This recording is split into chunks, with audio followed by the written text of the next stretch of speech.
Shqiptari që themeloi Egjiptin modern. Historia e botës fshesh shumë figura të mëdha shqiptare, por pak prej tyre kanë lënë një gjurmë aq të thellë sa Muhamed Ali Pasha, njeriu që ndërtoi themelet e Egjiptit modern dhe krijoi një nga shtetet më të fuqishme të lindjes së mesme. Muhamed Aliu lindi në vitin 1769 në një familje shqiptare me origjinë nga Korca.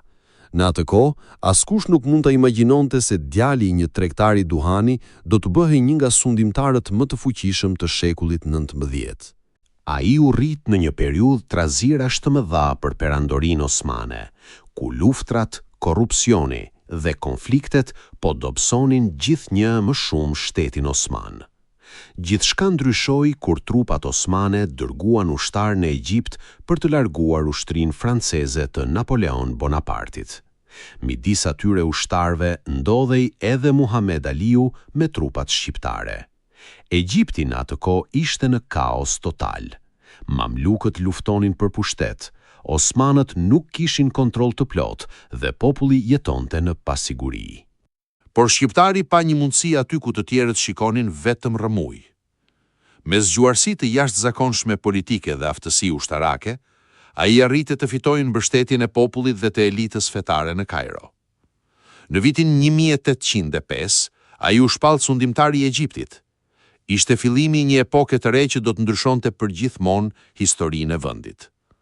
Ai e kuptoi se Egjipti nuk mund të mbijetonte duke mbetur një provincë osmane. Ai nisi reforma të jashtëzakonshme që për kohën konsideroheshin revolucionare. Ndërtoi një ushtri moderne sipas modelit europian, krijoi fabrika, modernizoi ekonominë, reformoi administratën dhe zhvilloi sistemin arsimor. Për herë të parë, Egjipti nisi të funksiononte si një shtet modern dhe jo si një territor i dobët i sunduar nga luftëtar lokal. Ai dërgoi student egjiptian në Europë për të mësuar shkencë, mjekësi dhe inxhinieri. Hapi shkolla ushtarake dhe akademi moderne, solli ekspert europian për të ndërtuar industri dhe për të trajnuar ushtrinë. Në drejtimin e tij, Egjipti filloi të prodhonte armë, tekstile dhe pajisje ushtarake. Muhamed Aliu ndërtoi një ushtri aq të fuqishme sa filloi të sfidonte vetë perandorinë osmane. Ushtria egjiptiane, e drejtuar nga ai dhe djali e tij Ibrahim Pasha, pushtoi peritore të mëdha në Sudan, Siri dhe Arabinë Saudite. Për një moment, fuqitë europiane nisën të friksoheshin se shqiptari nga Ballkani mund të rrëzonte perandorinë osmane dhe të krijonte një perandori të re me qendër në Egjipt. Në kulmin e fuqisë së tij, Egjipti ishte kthyer në një superfuqi rajonale.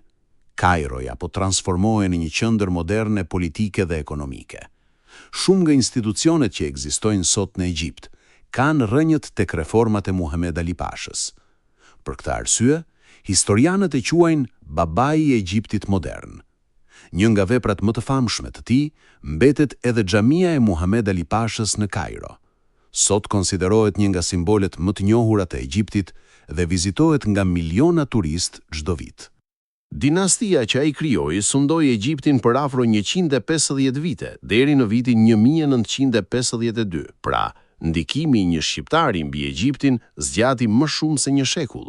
Sot shumë pak njerëz në botë e dinë se njeriu që ndërtoi Egjiptin modern ishte me origjinë shqiptare, një shqiptar nga Ballkani, që nga rrugët e Kavallës arriti të ndryshojë fatin e miliona njerëzve dhe të shkruajë emrin e tij në historinë botërore.